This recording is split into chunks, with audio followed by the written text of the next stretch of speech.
Assalamualaikum, hai, halo semuanya.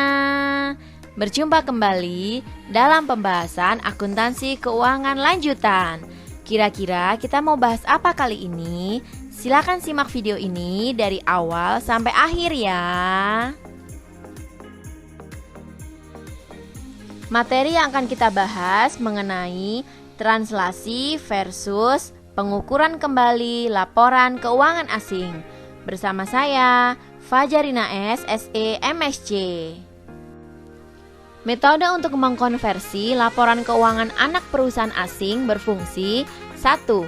Jika mata uang fungsional adalah mata uang lokal dari entitas asing, maka laporan keuangan asing ditranslasikan ke dalam mata uang entitas induk menggunakan metode tarif saat ini atau kurs kini.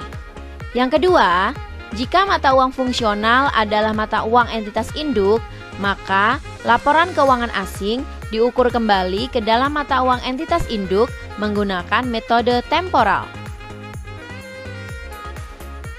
Dengan demikian, untuk menyajikan kembali laporan keuangan entitas asing ke dalam rupiah, terdapat dua metode yang berbeda. Yang pertama, translasi laporan keuangan entitas asing ke mata uang rupiah. Yang kedua, pengukuran kembali laporan keuangan entitas asing ke mata uang fungsional entitas tersebut, baru selanjutnya ditranslasi jika bukan dalam rupiah. Kita bahas satu persatu pengertian atau definisi dari masing-masing metode. Metode yang pertama, translasi, adalah metode yang umum untuk digunakan dan diterapkan jika mata uang lokal adalah mata uang fungsional entitas asing.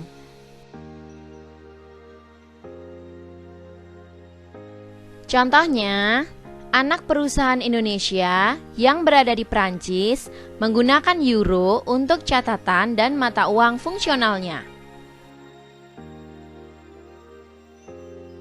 Laporan keuangan dari anak perusahaan yang berada di Prancis harus ditranslasi dari euro ke mata uang entitas induk yaitu rupiah. Selisih yang timbul dari terjadinya translasi mata uang euro ke rupiah akan dimasukkan ke dalam komponen dari laporan laba rugi komprehensif. Metode translasi ini sering disebut sebagai metode nilai tukar sekarang atau current rate methods. Metode yang kedua adalah pengukuran kembali. Pengukuran kembali laporan keuangan entitas asing dari mata uang lokal yang digunakan entitas ke mata uang fungsional dari entitas asing.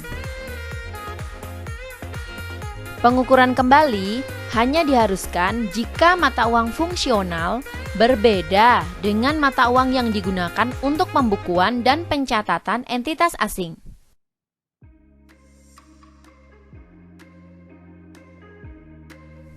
Contohnya, perusahaan Indonesia memiliki cabang penjualan yang berada di Singapura. Anak perusahaan tersebut menggunakan mata uang rupiah sebagai mata uang fungsionalnya.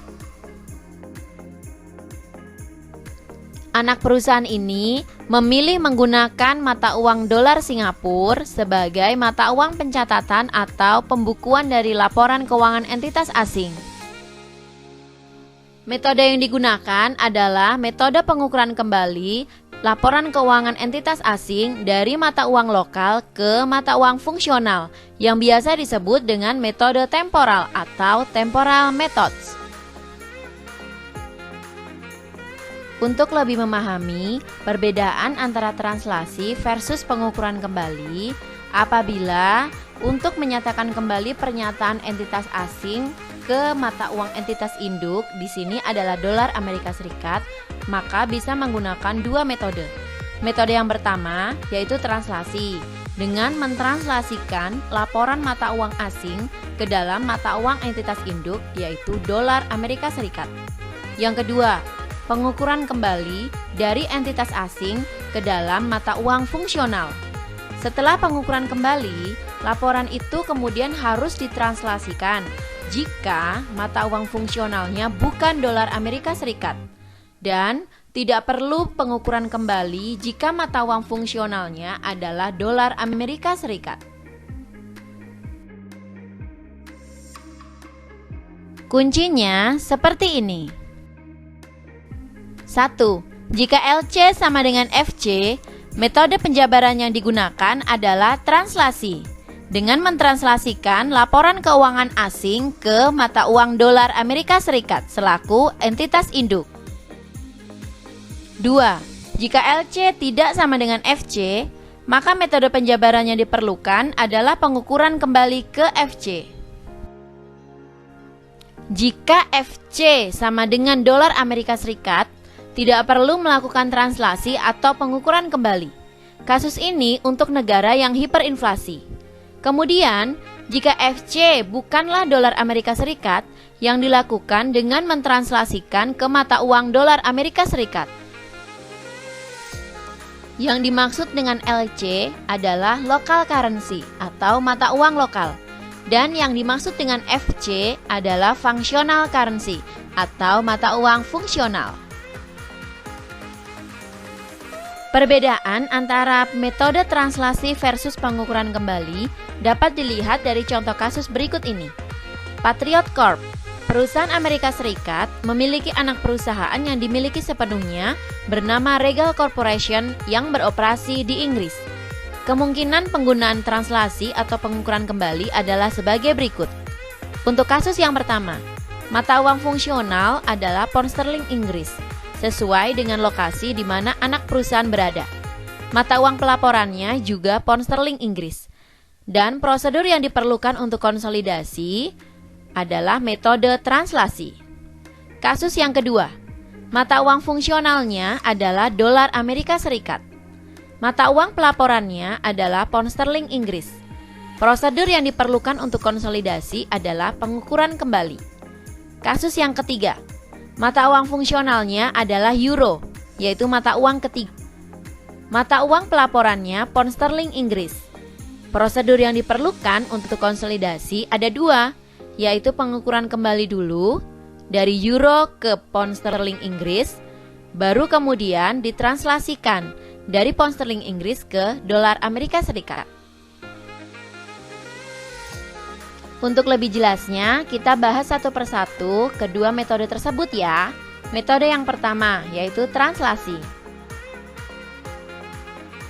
Translasi laporan keuangan entitas asing dari mata uang fungsional ke mata uang pelaporan perusahaan Indonesia adalah sebagai berikut. Untuk akun laporan laba rugi, baik itu pendapatan dan beban, umumnya nilai tukar yang digunakan adalah rata-rata tertimbang pada periode laporan. Untuk akun neraca, yang pertama aset dan kewajiban, ditranslasikan dengan menggunakan nilai tukar sekarang pada tanggal neraca. Sementara untuk ekuitas pemegang saham, kurs yang digunakan adalah nilai tukar historis. Bagaimana penyajian laporan keuangan dari adanya selisih translasi? Selisih translasi dari proses terjadinya translasi adalah bagian dari pendapatan komprehensif untuk periode tersebut. Pendapatan komprehensif termasuk dalamnya adalah laba neto dan pendapatan komprehensif lainnya, yang merupakan bagian dari perubahan aset neto perusahaan dari sumber selain dari pemilik, yaitu bukan merupakan investasi modal tambahan dan dividen selama periode berjalan. Laporan arus kas dijabarkan menggunakan kurs pada tanggal transaksi.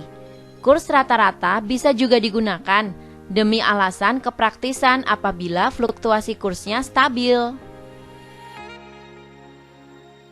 Pos utama yang menjadi bagian dari pendapatan komprehensif lainnya adalah perubahan selisih translasi selama periode berjalan. Keuntungan atau kerugian belum direalisasi dari efek tersedia untuk dijual, penilaian kembali lindung nilai arus kas, dan penyesuaian dalam kewajiban pensiun minimum. Berikut adalah contoh penyajian dalam laporan keuangan apabila menggunakan selisih translasi. Dalam contoh yang dimaksud, selisih translasi dibukukan dengan menggunakan akun selisih kurs karena penjabaran laporan keuangan dalam mata uang asing. Metode penjabaran yang kedua adalah pengukuran kembali atau remeasurement. Pengukuran kembali mata uang pembukuan ke dalam mata uang fungsional sebenarnya serupa dengan translasi. Tujuannya adalah untuk memperoleh nilai dolar Amerika Serikat yang setara untuk semua rekening afiliasi pihak asing, sehingga dapat digabungkan atau dapat dikonsolidasikan dengan laporan keuangan entitas induk dalam mata uang dolar Amerika Serikat.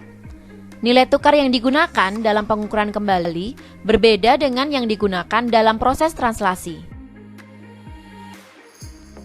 Karena digunakan berbagai kurs untuk mengukur kembali neraca percobaan mata uang asing di metode pengukuran kembali, maka debit dan kredit dalam neraca percobaan setara dolar Amerika Serikat tidak akan sama. Dalam kasus ini, pos penyeimbangnya adalah keuntungan atau kerugian dari pengukuran kembali, yang kemudian akan dimasukkan dalam laporan laba rugi periode berjalan. Dalam proses pengukuran kembali, membagi neraca menjadi dua akun, yaitu akun moneter dan akun non-moneter. Moneter artinya berkaitan dengan uang. Menurut definisinya, rekening moneter adalah rekening yang jumlahnya tetap dalam hal unit mata uang. Rekening ini mewakili jumlah yang akan diterima atau jumlah yang akan dibayar dalam jumlah unit moneter yang tetap. Umumnya, rekening moneter mencakup seperti kas dan setara kas, piutang, jangka pendek dan jangka panjang, serta kewajiban, jangka pendek dan jangka panjang. Sementara untuk akun non-moneter, berarti rekening ini mewakili jumlah unit yang bisa berubah-ubah. Contoh yang bisa disampaikan adalah seperti inventories atau persediaan, prepaid expense atau beban yang dibayar di muka seperti insurance, kemudian ada biaya iklan, biaya sewa, property plant dan equipment, akumulasi depresiasi, dan lain-lain. Bagaimana dengan penyajian laporan keuangan dari keuntungan atau kerugian proses pengukuran kembali? Setiap keuntungan atau kerugian yang timbul dalam proses pengukuran kembali akan dimasukkan dalam laporan laba rugi periode berjalan, umumnya dalam akun pendapatan lain-lain. Digunakan beberapa nama akun, seperti keuntungan atau kerugian mata uang asing, keuntungan atau kerugian mata uang, keuntungan atau kerugian nilai tukar, atau keuntungan atau kerugian pengukuran kembali. Pos keuntungan atau kerugian pengukuran kembali digunakan di sini karena nama ini yang paling menggambarkan sumber dari pos tersebut. Di dalam contoh ini, keuntungan atau kerugian dari proses pengukuran kembali dapat dilihat pada komponen penghasilan atau beban lain-lain, yaitu berupa rugi selisih kurs,